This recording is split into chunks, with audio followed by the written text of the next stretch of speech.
Good evening दोस्तों, मैं धनेश गुजर। आपको हमारे यूट्यूब चैनल एग्ज़ाम फैक्ट में स्वागत है। आप सब बढ़िया होंगे, स्वस्थ रहेंगे और हमारी कक्षा को देख हर टाइम पे आपको टाइम देने के लिए धन्यवाद। और आप ऐसे ही आगे बढ़ते रहे और आपके जीवन में खुशहाली हमेशा रहे। आपसे निवेदन है कि हमारे एग्ज़ाम चैनल एग्ज़ाम फैक्ट को ज़्यादा से ज़्यादा लाइक, शेयर और सब्सक्राइब करें। और आप सबका योगदान हमारे लिए बहुत ही महत्वपूर्ण है। हमने पहले छोड़ा था कि इतिहास को जानने के स्रोत, तो उसमें सबसे पहले बताते हैं कि इतिहास को जानने के स्रोतों में हमने धर्म ग्रंथों से जाने, धर्म ग्रंथ के द्वारा, ऐतिहासिक स्रोतों द्वारा, जो पुरातात्विक स्रोतों द्वारा, सिक्कों द्वारा, जो हमने सर्वप्रथम इतिहास को जानने का प्रयास किए थे। आज हम पढ़ाएंगे उसी के अंतर्गत प्रागैतिहासिक काल। प्रागैतिहासिक काल को हम उनके रूप में बांटकर पढ़ाएंगे। अब अपन पढ़ाएंगे इतिहास का विभाजन। इतिहास का विभाजन में सर्वप्रथम बात करते हैं कि इतिहास का विभाजन 3 भागों में होता है: प्रागैतिहासिक काल, आर्ध ऐतिहासिक काल और ऐतिहासिक काल। और अपन यहीं से स्टार्ट होकर पहला फर्स्ट पढ़ेंगे, उसमें प्रागैतिहासिक काल। तो आप सब हमारी यूट्यूब चैनल एग्ज़ाम फैक्ट में जुड़े रहे और हमारा साथ दे। और आपका जो मेरा यूट्यूब चैनल है उससे आपको बहुत ही बेनिफिट मिलेगा। आने वाले BSTC, B.Ed, C.TET, CET जो भी एग्ज़ाम है, उन ऑल इंडिया व स्टेट के एग्ज़ामों में आपका बहुत ही महत्वपूर्ण क्लास रहेगी हमारी। तो अपन शुरुआत करेंगे आज इतिहास का विभाजन। तो अपन सर्वप्रथम बात करते हैं कि इतिहास का विभाजन कितने भागों में होता है। तो इतिहास का विभाजन होता है 3 भागों में। इतिहास का विभाजन होता है 3 भागों में। कितने भागों में होता है? 3 भागों में। 3 भागों की बात करते हैं तो कौन कौन से हैं? तो अपन इधर लिखते हैं। पहला है प्रागैतिहासिक काल। कौन सा है? प्रागैतिहासिक प्रागैतिहासिक काल। ये हो गया अपना पहला। प्रागैतिहासिक काल की बात करें तो वह काल जिसमें मनुष्य ने अपनी घटनाएं, मनुष्य की घटनाएं का कोई भी किसी भी प्रकार लिखित में किसी भी प्रकार से अपन को विवरण नहीं मिलता है। यह है प्रागैतिहासिक काल। मनुष्य की घटनाएं या कोई किसी भी प्रकार की घटनाओं का हमको किसी भी रूप से लिखित रूप से घटना का विवरण नहीं मिलता है, यानी कि जानकारी नहीं मिलती है। उसके बाद में दूसरी बात करते हैं तो दूसरी है आर्ध ऐतिहासिक काल। आर्ध ऐतिहासिक काल। अब अपन आर्ध ऐतिहासिक काल के बारे में बताते हैं। तो आर्ध ऐतिहासिक काल में जो उस टाइम की जो घटनाएं थी, जो मनुष्य के द्वारा क्रियाकलाप थी, उन घटनाओं का विवरण लेखों के द्वारा इसमें मतलब मिला तो है, लेकिन उसे अपन पढ़ नहीं पाए थे। क्या नहीं? उनकी जानकारी को पढ़ने में मतलब उनकी भाषा को अपन समझ नहीं पाए थे। उसके बाद में तीसरा भाग है ऐतिहासिक, यानी कि ऐतिहासिक काल या इतिहास काल। इसकी बात करते हैं तो उस टाइम के जो भी मनुष्य की क्रियाकलाप या घटनाएं थी उनके बारे में विस्तृत रूप से हम लिखे गए अवशेष लेख भी मिले और उनको हम आसानी से भी पढ़े गए। वह था ऐतिहासिक काल या इतिहास काल। अपन अब इनकी परिभाषा की बात करते हैं तो सर्वप्रथम अगर प्रागैतिहासिक काल की परिभाषा की बात करते हैं तो प्रागैतिहासिक काल की परिभाषा अपन लिखते हैं, आप देखते रहिए। प्रागैतिहासिक काल वह काल जिसमें मनुष्यों के क्रियाकलाप या घटना का विवरण किसी भी रूप में, किसी भी रूप में हमें प्राप्त नहीं होता, नहीं होता। मतलब यह मान लो भाई किसी भी रूप से हमें उसकी जानकारी नहीं मिलती है। उसके बाद में अगर बात करते हैं आर्ध ऐतिहासिक काल, तो वह काल जिसमें मनुष्य या मानव की घटनाएं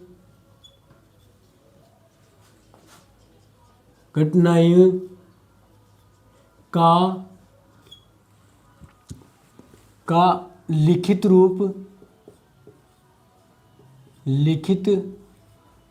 या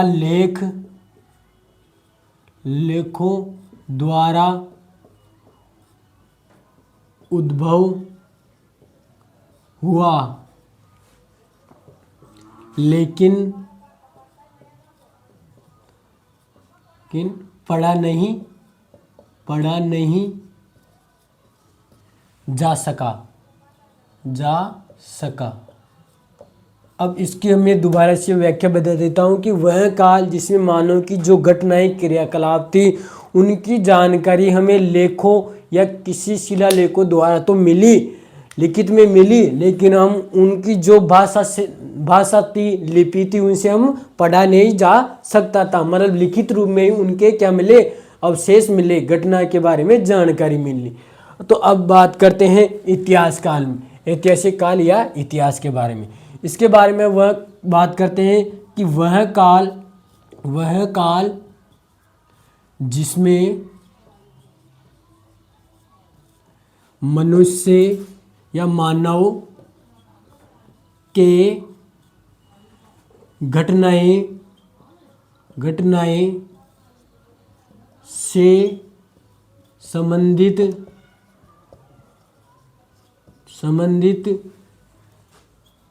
लेख या लिखित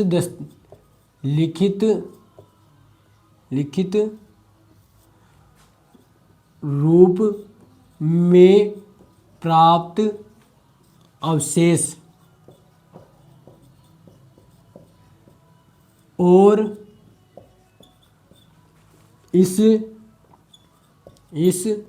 काल की घटनाओं को पढ़ा भी गया। हम साधारण भाषा में कह देते हैं कि जो आर्ध ऐतिहासिक काल है, जो इतिहास काल है, इसमें जो उस टाइम के मानवों की जो घटनाएं क्रियाकलाप थी उनके बारे में लिखित रूप से हमें अवशेष भी प्राप्त हुए और उनमें असाधारण रूप से हम पढ़े भी जा सकते हैं। तो अब शुरुआत करेंगे हम प्रागैतिहासिक काल की। तो हम सबसे पहला पॉइंट रहेगा अपना प्रागैतिहासिक काल।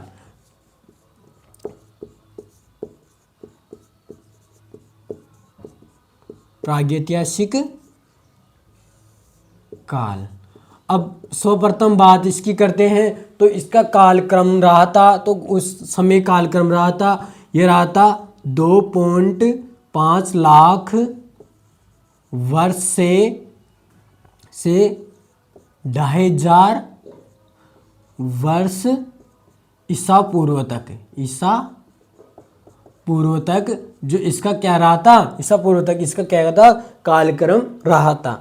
अब बात आती है कि प्रागैतिहासिक काल। तो प्रागैतिहासिक काल में भी 3 उपखंड होते हैं, उपकालखंड होते हैं। उनमें एक पुरापाषाण काल, मध्य पाषाण काल और नवपाषाण काल।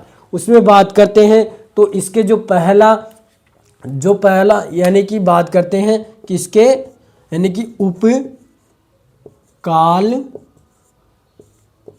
उपकालखंड कितने हैं, उपकालखंड 3। कितने हैं, 3 उपकालखंड है। वो 3 उपकालखंडों में पहला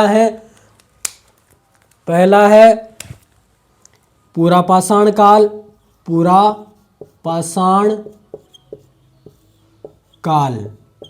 ठीक है, उसके बाद में पहला, उसके बाद में दूसरा मध्य पाषाण काल, मध्य पाषाण काल। ठीक है, उसके बाद में अपन बात करते हैं कि इनके जो 3 उपकालखंड थे उसमें तीसरा है नव पाषाण काल। ये तो हो गए जो प्रागैतिहासिक काल है, वो प्रागैतिहासिक काल के 3 उपकालखंड हुए। उसमें पहला है पुरापाषाण काल, दूसरा मध्य पाषाण काल और तीसरा नवपाषाण काल। अब इसके बारे में अगर बातें हैं तो इनका कालक्रम बताते हैं। तो ये पुरापाषाण काल की शुरुआत 2.5 लाख ईसा पूर्व से 10,000 ईसा पूर्व तक यह काल क्या था, यह काल चला था। यानी कि जो पुरापाषाण काल है वो पुरापाषाण काल 2.5 लाख ईसा वर्ष से 10,000 ईसा वर्ष तक पुरापाषाण काल चला था। उसके बाद में अगर मध्य पाषाण काल की बात करते हैं तो मध्य पाषाण काल का कालक्रम 10,000 ईसा पूर्व से 10,000 ईसा पूर्व से 5,000 ईसा पूर्व तक जो मध्य पाषाण काल का कालक्रम रहा था। उसके बाद में नवपाषाण काल की बात करते हैं तो नवपाषाण काल का कालक्रम 5,000 ईसा पूर्व से, कहाँ से, 5,000 ईसा पूर्व से इसका 2,500 ईसा पूर्व तक इसका कालक्रम रहा था। 2,500 ईसा पूर्व तक इसका क्या रहा था, कालक्रम। ये तो गए प्रागैतिहासिक काल के 3 उपकालखंड, पुरापाषाण काल, मध्य पाषाण काल और नवपाषाण काल। अब अपन शुरुआत करेंगे पुरापाषाण काल से। तो आप सबसे निवेदन है कि स्क्रीनशॉट या फिर आप जो अगर मेरे साथ उतार रहे हो तो आप सबसे अच्छा रहेगा मेरे साथ आप नोट्स उतारते जाओ, तो आप स्क्रीनशॉट ले लो, है ना, ठीक है।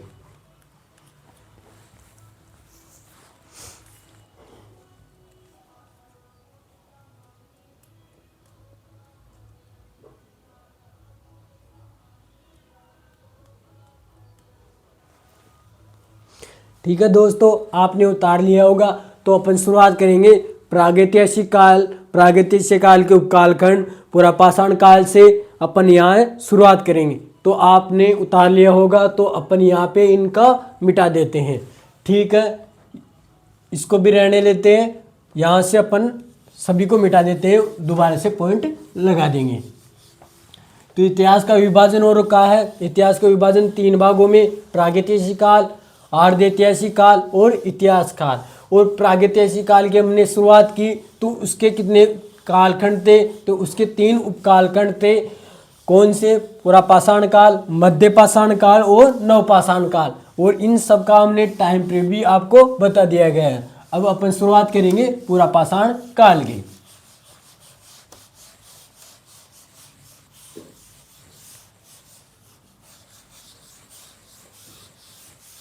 अब देखो डिजिटल बोर्ड तो है नहीं, मैं हर क्लास में आप ही को एक ही बात कहता हूँ कि अपना प्रयास सबसे बेस्ट प्रयास रहेगा। और हमारा जो पढ़ाने का तरीका है वो भले ही थोड़ा कमज़ोर हो, लेकिन अपन डीपली लेके क्लास को चलते हैं कि किसी भी बच्चे या भाई या बहन का एग्ज़ाम में कहीं से भी ट्यूशन आए लेकिन छूट ना पाए, इस वजह से हम डीपली होके पढ़ते हैं। तो अब शुरुआत करते हैं पुरापाषाण काल की।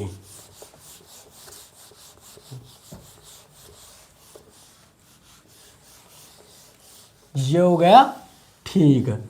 अब अपन ऐसे करते हैं कि जो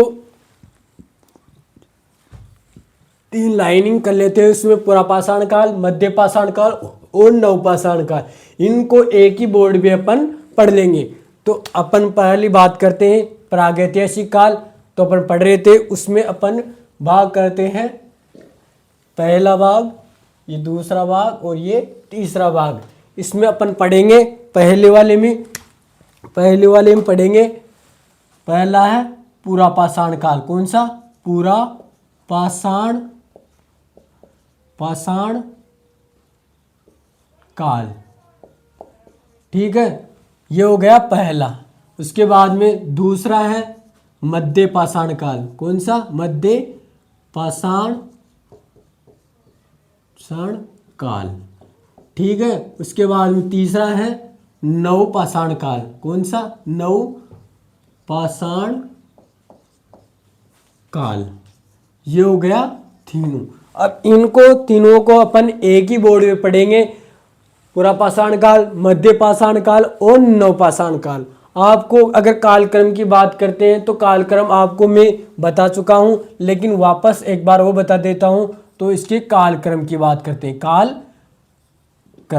कालक्रम इसका क्या था? इसका कालक्रम था 2.5 लाख से 10,000 ईसा पूर्व। ये तो इसका क्या था? कालक्रम। इसके बाद में अगर बात करते हैं जो पुरा पाषाण काल के जो व्यक्ति या मानव थे, उनकी जो घटनाक्रम थी, उनके जीवन यापन था, वो किस प्रकार था, वो आपको बता देता हूँ। तो अपन पॉइंट लगा लेते हैं वो इनके जीवन शैली के बारे में। कौन सी? जीवन शैली, मतलब इनका रहन सहन किस प्रकार थी वे। इनका अगर बात करते हैं तो इनके अगर भोजन की बात करते हैं तो उस टाइम पे सबसे पहले इनका काम था शिकार करना। क्या था? मतलब शिकार करना और उसको पकाकर खाना, शिकार करना। ठीक है। उसके बाद में ये धीरे धीरे मतलब आग का आविष्कार करना भी चालू कर दिए। आग का आविष्कार भी इन्होंने करना चालू कर दी। और ये क्या थे? इस टाइम पे घुमंतु भी थे। क्या थे? इनको क्या कहा भी जाता है? घुमंतु मानव भी कहा गया। घुमंतु मानव भी कहा गया। उसके बाद में बात करते हैं कि जो इनके जो निवास स्थान थे, वो निवास स्थान किसमें थे? गुफाओं के अंदर। गुफाओं के अंदर क्या थे? अंदर निवास स्थान, निवास यानी जो निवास करते थे, ये निवास किस में करते थे? गुफाओं के अंदर। अब मैं आपको एक बात और बता देता हूं यहीं पे कि अपन जो हमारे जो वैज्ञानिक रहे, उन्होंने एक राख के अवशेष मिले थे, और राख के अवशेष मिले थे वो पुरापाषाण कालीन अवशेष बताए गए हैं। वो था कुरनूल में मिला था। यानी कि जो ये गुफाओं के अंदर जो निवास करते थे, इन गुफाओं से अपन को क्या मिलता है? राख का अवशेष, राख के अवशेष। ये राख के अवशेष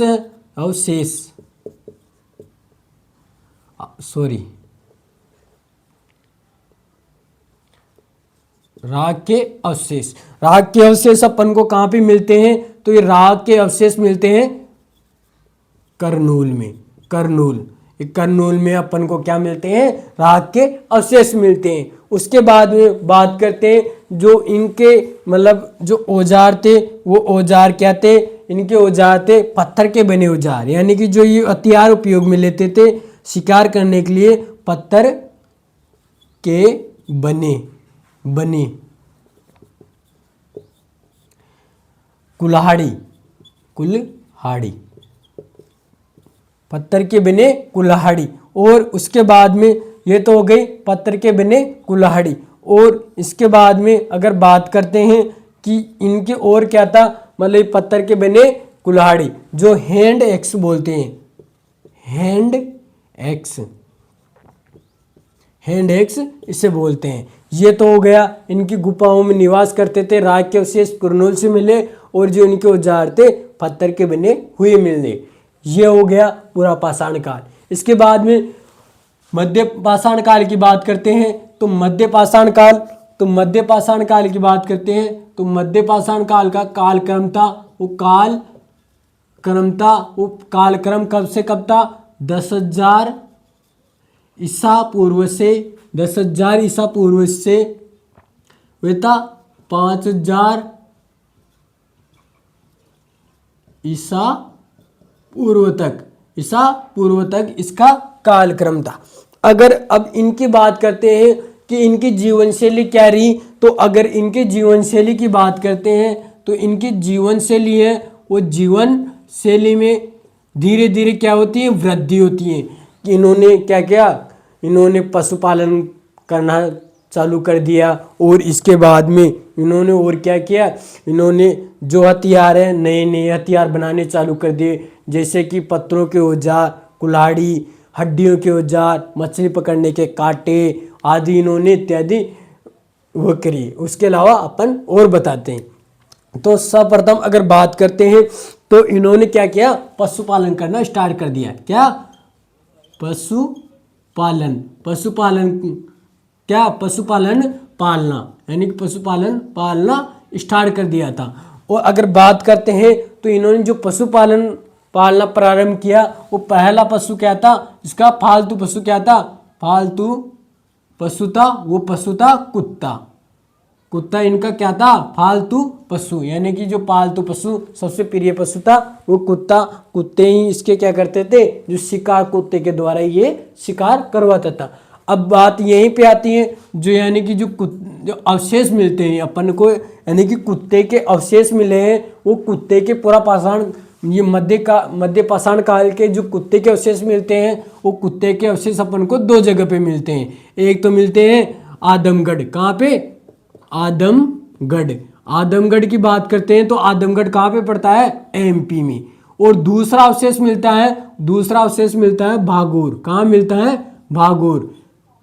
भागौर कहाँ पे स्थित है, भीलवाड़ा। भीलवाड़ा कहाँ पे स्थित है, भीलवाड़ा राजस्थान में स्थित है, भीलवाड़ा राजस्थान। ठीक है, ये तो हो गया पालतू कुत्ते। अब इसके बारे में इनका जो प्रमुख काम था, वो प्रमुख काम इन्होंने क्या क्या किया, इन्होंने मतलब हड्डी पत्थरों की तो कुल्हाड़ी बनाए रखे थे। उसके बाद में इन्होंने क्या किया, इन्होंने पहिए का आविष्कार करने चालू कर दिए। पहिए का आविष्कार इसमें नहीं है, एक सेकंड। इन्होंने क्या किया, इन्होंने शिकार करते थे, तो शिकार में इसमें आग का प्रयोग तो इसी में कर लिया गया था। इसके बाद में इन्होंने क्या किया, इन्होंने औजार, यानी कि औजार बनाए। औजार किन किन के बनाए, इन्होंने हड्डियों के औजार, हड्डियों के औजार। ठीक है, उसके बाद में इन्होंने क्या किया, इन्होंने मछली पकड़ने के कांटे, मछली पकड़ने के कांटे। ठीक है, इसके अलावा इन्होंने जो है ना, इन्होंने बसना भी चालू कर दिया, यानी कि इन्होंने धीरे धीरे क्या कर दिया, इन्होंने धीरे, इसके बाद में इन्होंने जो है ना, वो इन्होंने मतलब जो ये तो हड्डियों के औजार, मछली पकड़ने के कांटे, और इसी के साथ अपनाते हैं जो शैल चित्र, यानी कि शैल चित्र बोलो या फिर गुफा चित्र, यानी कि गुफा चित्र बनाने शुरुआत कर दी, यानी कि इन्होंने लेख लिखना वैसे शुरुआत कर दिए। जब भी तो इनकी जानकारी में प्राप्त होती है। अगर बात करते हैं जो शैल चित्र था, वो शैल चित्र की अपन बात करते हैं। जो शैल चित्र या गुफा चित्र सर्वप्रथम मिला था, वो कहाँ पे मिला था, वो भीमबेटका, यानी कि साक्ष्य की बात करते हैं तो साक्ष्य सर्वप्रथम कहाँ पे मिला था, तो मिला था भीमबेटका। कहाँ पे, भीमबेटका। अब भीमबेटका है ना, ये तो अपन इसके बता दिए। तो इसी के साथ साथ इसके बारे में और जानकारी बता देते हैं भीमबेटका। तो अगर भीमबेटका में मतलब जो शैल चित्र या गुफा चित्र के सर्वप्रथम अपन को साक्ष्य मिले, कहाँ पे, भीमबेटका की बात करते हैं तो भीमबेटका है ना, वो भीमबेटका को अपन यहीं पे ले लेते हैं। ये कहाँ पे, ये रायसेन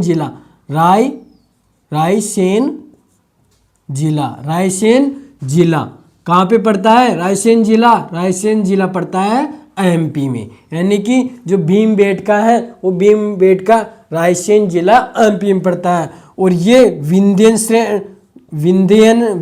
जो श्रेणी है, वो विंध्यन श्रेणी के दक्षिण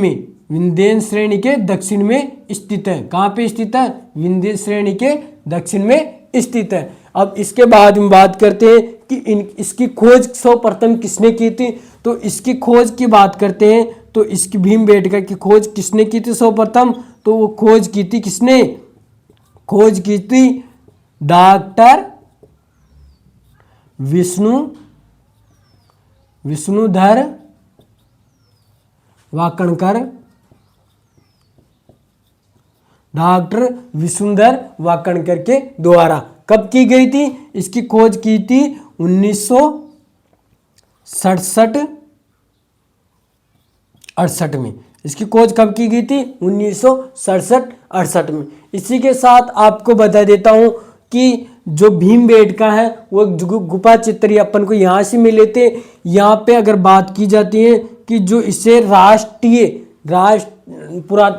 पुरातत्व जो विभाग है भोपाल द्वारा इसे राष्ट्रीय उपाधि दी गई। इसे राष्ट्रीय धरोहर में कब शामिल किया गया? राष्ट्रीय धरोहर में शामिल किया गया। कब? इसे 1990 में। कब किया गया? 1990 में। कब किया गया? 1990 में इसे कहाँ राष्ट्रीय धरोहर में शामिल किया गया। और किसके द्वारा किया गया? तो वो किया गया था भारतीय पुरातत्व सर्वेक्षण विभाग भोपाल द्वारा। किसके द्वारा? भोपाल द्वारा। जो भारतीय पुरातत्व सर्वेक्षण विभाग भोपाल द्वारा इसे क्या राष्ट्रीय धरोहर में शामिल किया गया। इसी के बाद में अगर इसे जो विश्व धरोहर की बात करते हैं तो विश्व धरोहर में इसे कब शामिल किया गया? तो इसे विश्व धरोहर की बात करते हैं तो विश्व धरोहर में यूनेस्को द्वारा कब शामिल किया गया? इसे जुलाई 2003 के अंदर इसे विश्व धरोहर में शामिल किया गया। किसके द्वारा? यूनेस्को द्वारा। ठीक है, आप एक बार इसे उतारिए, इसी में यही से मिटाकर अपन आगे पढ़ेंगे। इसके बाद नवपाषाण काल चालू करेंगे। एक सेकंड इसको उतारो।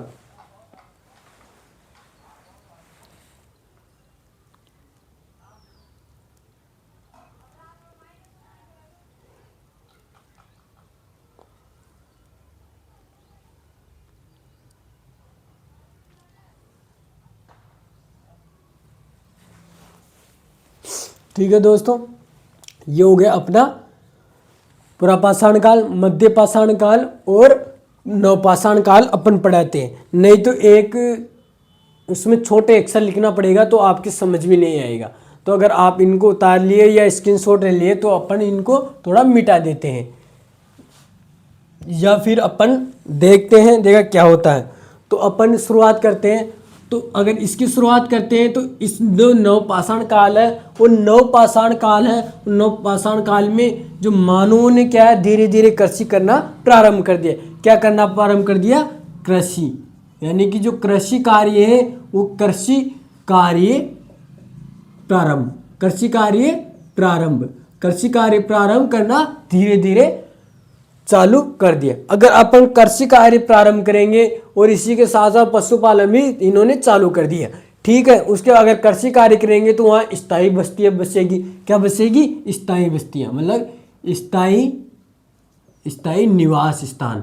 स्थायी क्या हो गए? निवास होने लग गए। ठीक है, अगर स्थायी निवास करेंगे, कृषि होने लग गई तो उसको माल को ढोने करने के लिए कुछ चाहिए। तो इन्होंने क्या है? इन्होंने पहिए का क्या किया? आविष्कार किया।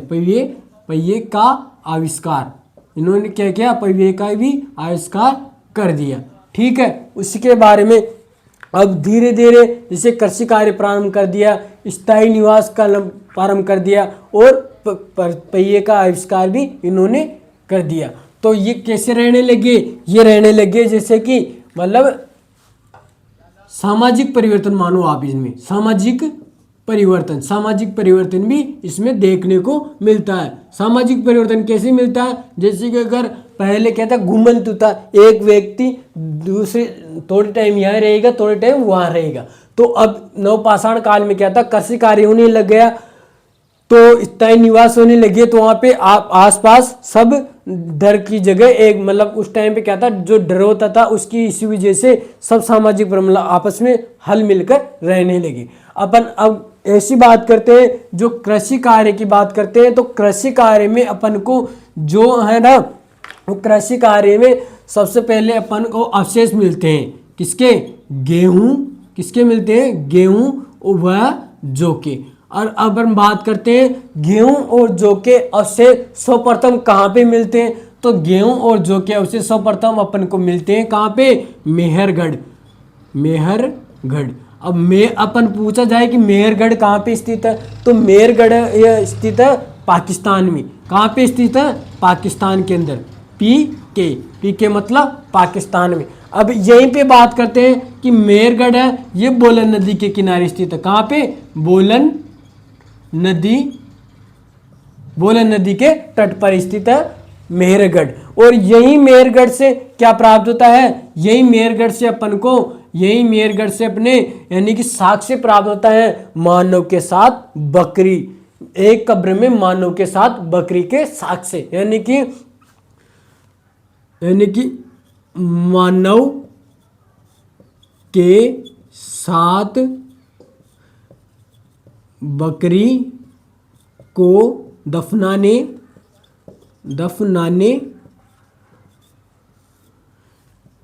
का अवशेष, यानी कि जो अवशेष मिला था, यानी कि जो मेहरगढ़ बलूचिस्तान पाकिस्तान है, यहीं से मानव के साथ बकरी को दफनाने के अवशेष, मतलब एक कब्र थी उसमें मानव और बकरी दोनों को अवशेष मिलते हैं। मतलब ये मानव कि उस टाइम पे कृषि के साथ साथ व्यक्ति थे वो पशुपालन भी करना सीख गए थे। इसके साथ साथ ही अपन बात करते हैं कि चावल के अवशेष भी मिलते हैं। वो चावल के अवशेष कहाँ से मिलते हैं, चावल के अवशेष अपन को मिलते हैं कोल्डी हवा। कोल्डी हवा कहाँ पे स्थित है, यूपी के अंदर स्थित है। तो अपन को चावल के अवशेष मिलते हैं कहाँ से, कोल्डी हवा। कोल्डी हवा कहाँ पे स्थित है, कोल्डी हवा है उत्तर प्रदेश में। कहाँ पे स्थित है, उत्तर प्रदेश में। ये अपन भारत में, यानी कि कोल्डी उत्तर प्रदेश भारत में स्थित है, जहाँ से अपन को क्या मिलते हैं, चावल के अवशेष मिलते हैं। अब अपन बात होगी प्रागैतिहासिक काल में, पुरापाषाण काल, मध्य पाषाण काल और नवपाषाण काल, इनके बारे में जो भी जानकारी थी अपन बता दिए। अब इसके बाद में अपन चालू करते हैं, जो इनके बारे में पढ़ाने के बाद जो महत्वपूर्ण प्रश्न होते हैं या शब्दावली में अपन इनको कवर कराएंगे। तो आप इनका एक बार स्क्रीनशॉट ले लो, उसके बाद में अपन एक शब्दावली में जो भी इनका निचोड़ है तीनों का, वह मोटे मोटे रूप से निकाल देंगे। तो आप स्क्रीनशॉट ले लो इनका।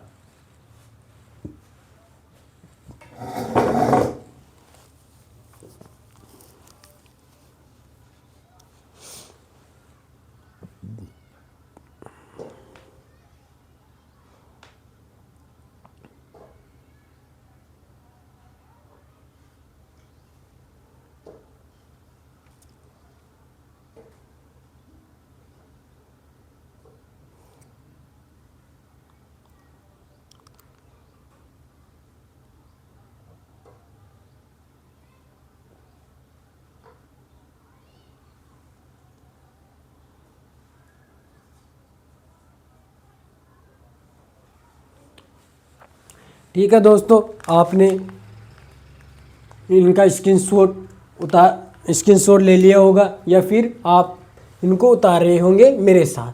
तो अपन शुरुआत करते हैं कि इन तीनों में कि अपन एक ही जगह पर शब्दावली ले लेते हैं। जैसे कि अपन बात कर रहे हैं जो पाषाणकालीन जो औजार थे उनकी खोज सर्वप्रथम किसने की, तो अगर यही बात आती तो रॉबर्ट ब्रुस ने की। कब की, 1863 में। ऐसी शब्दावली अपन लेंगे, उसके बाद में अपना ये टॉपिक खत्म हो जाएगा। उसके बाद में अपन आर्य ऐतिहासिक काल शुरुआत करेंगे। आर्य ऐतिहासिक काल में अब खोज हुई थी हड़प्पा सभ्यता या सिंधु घाटी सभ्यता की। तो आप इनको उतार लिए होंगे।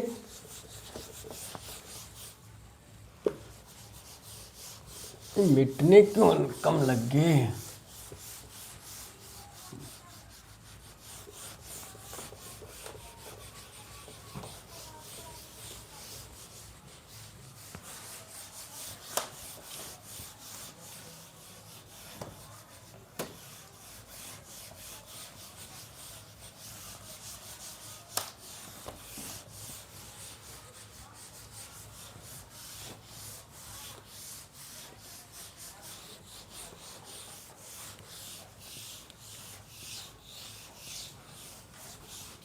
हाथ ही दुखने लग गए भाई। देखो डिजिटल बहुत तो है नहीं, लेकिन अपन कोशिश करेंगे तो कभी वो भी आ जाएगा, ऐसी बात नहीं है। जो हमेशा प्रयास करता है उन्हीं के साथ अच्छा होता है। जो सोचे कि अपन बेटे बेटे को सब कुछ मिल जाएगा, अपन ये करेंगे वे करेंगे, तो ऐसा कभी भी नहीं होगा। अगर पढ़ेगा तो ही नौकरी लगेगा, अगर नहीं पढ़ेगा तो अपन जो सोचेंगे अपना सपना वो पूरा कभी नहीं होगा।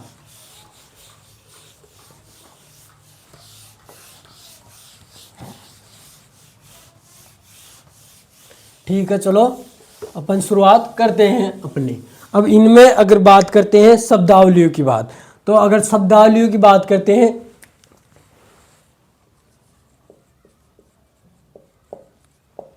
जो इनके बारे में अब बात आती है कि जो मतलब पाषाण कालीन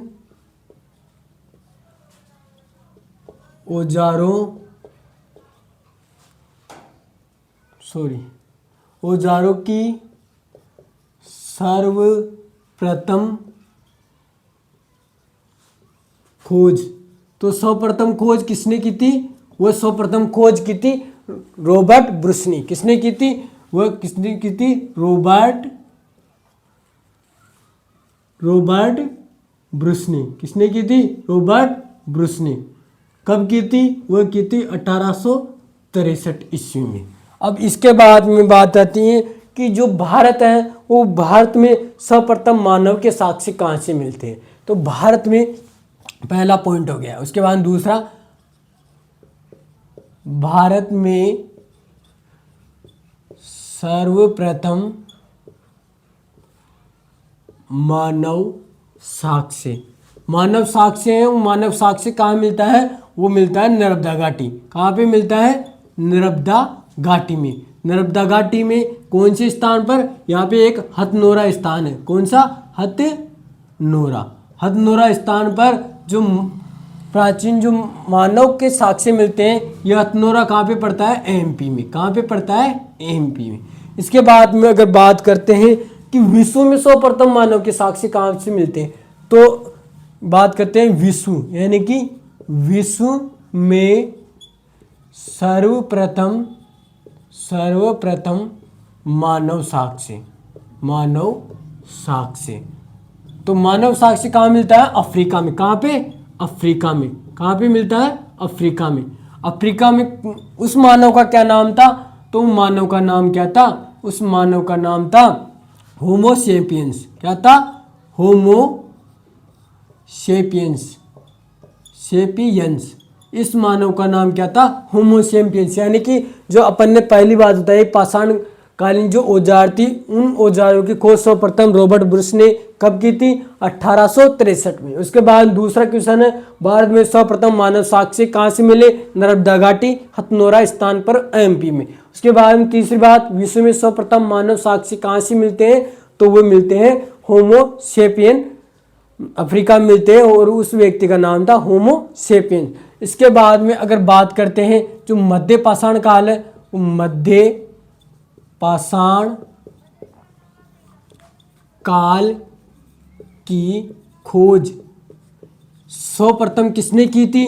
तो वो किस थी? आर्कीबोल्ड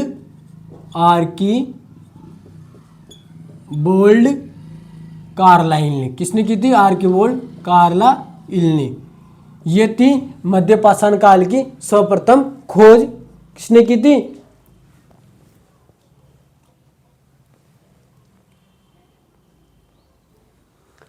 आर्कीबोल्ड, यानी मध्य पाषाण काल है, वो मध्य पाषाण काल की खोज किसने की थी? कार्लाइल ने। आर्कीबोल्ड नहीं तो शायद इसमें CL कार्लाइल ने। CL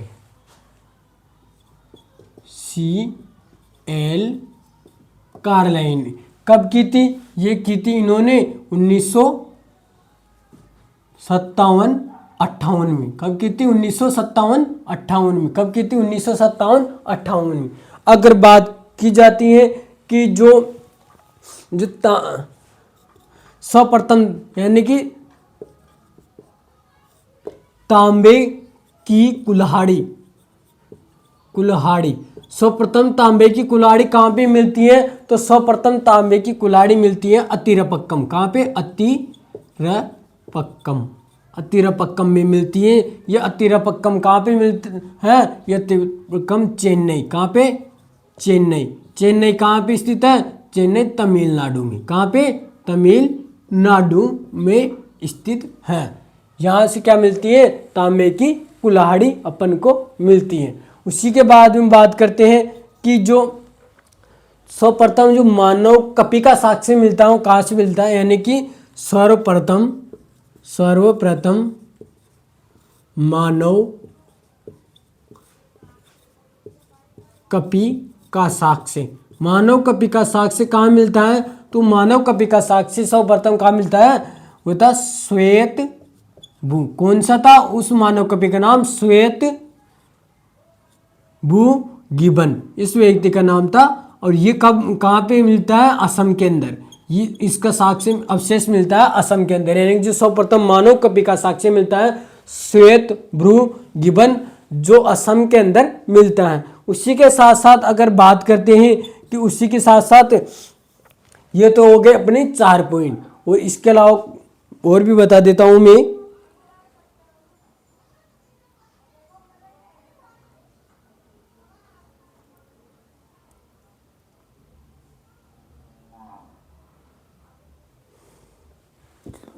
उसके बाद में अगर बात करता हूं कि जीवाश्म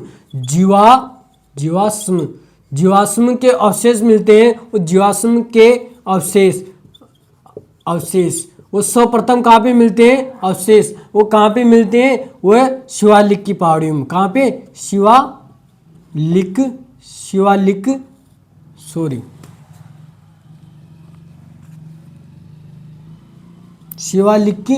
की पहाड़ी से शिवालिक की पहाड़ी से अपन को जीवाश्म के सर्वप्रथम क्या मिलते हैं? अवशेष मिलते हैं। उसके बाद में अगर बात करते हैं, उसके बाद में अपन बात करते हैं किसकी बात करते हैं? तो वो बात करते हैं अपन भारत में सर्वप्रथम जो शैल चित्रों की जो खोज की थी। यानी कि जो भारत है वो भारत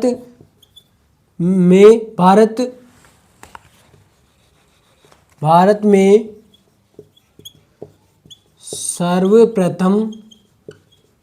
सर्वप्रथम शैल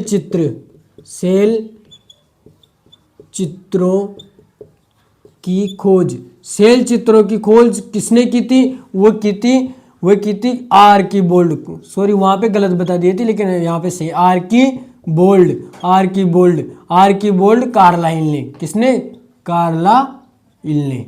आर्कीबोल्ड कार्लाइल ने। ठीक है, इन्होंने क्या की थी? भारत में सर्वप्रथम शैल चित्रों की खोज की थी। इसी के साथ एक वैज्ञानिक था, उसका नाम था रिजले। अपन आपको यही बता देता हूं कौन था? रिजले।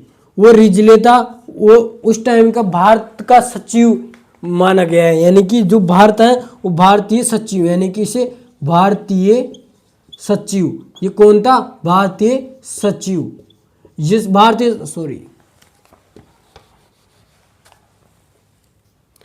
भारतीय सचिव था। इन्होंने क्या किया था? इन्होंने सर्वप्रथम वैज्ञानिक आधार पर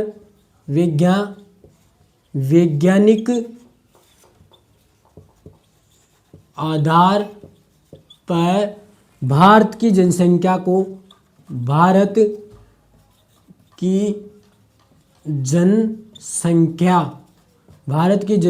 का प्रजातीय विभेदीकरण। सर्वप्रथम अगर बात की जाती है विभेदीकरण, यानी कि अगर बात की जाती है कि रिजले था वो भारतीय सचिव था उस टाइम पे, तो उन्होंने सर्वप्रथम वैज्ञानिक आधार पर भारत की जनसंख्या का क्या किया था? प्रजातीय विभेदीकरण किया था। ये अपना हुआ इतिहास का विभाजन कंप्लीट। अगर कोई भी टॉपिक छूट जाता है तो अपन को अगली क्लास में बता देते हैं, कोई भी शब्दावली छूट जाती है अगली क्लास में बता देंगे। तो आप सब हमारी यूट्यूब चैनल एग्जाम फेट को ज़्यादा से ज़्यादा लाइक करें, कमेंट करें और सब्सक्राइब करें और हमारा सहयोग करें। और आप सभी के सहयोग से हम एक दिन उस जगह पहुंच जाएंगे जो आप मैंने पहले भी कह चुका है कि अगर मेरे यूट्यूब चैनल से अर्निंग होती है, भगवान करे अर्निंग होती है, तो वह 50% जनहित में उपयोग किया जाएगा। वो 50% है जो इन चीज़ों को सुधारने में किया जाएगा। तो आज सभी से अनुरोध है, आप हमारे चैनल को सब्सक्राइब, लाइक और कमेंट करें और ज़्यादा से ज़्यादा सपोर्ट करें। धन्यवाद। राम राम सा।